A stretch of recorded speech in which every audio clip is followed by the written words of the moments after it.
وسلام على عباده الذين اصطفى بسم الله الرحمن الرحیم. د ټولو نه اول ستاسو د ټولو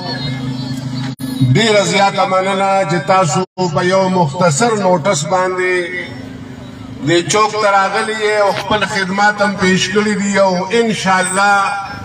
همدغه رنګې به چې کوم دی نو موږ او تاسو را جمع کېږو د دې خبرې حل به چې کوم دی خبر وباسو انشاءالله. او بیا د تنظیم تاجرانو ملګرو د تنظیم د ملګرو او دغه شان د آیسف د ملګرو ډیر زیات شکر گزار یم چې هغوی صرف او صرف چې کوم دی نو هغه د سوشل میډیا په نوټس باندې تاسو ټول راغلي او انشاءالله په خپل تعداد کې به ورځ ته ورځ اضافه کوو او انشاءالله کیدی شي چې دا تحریک ډیر په مخکې بوځو که خیر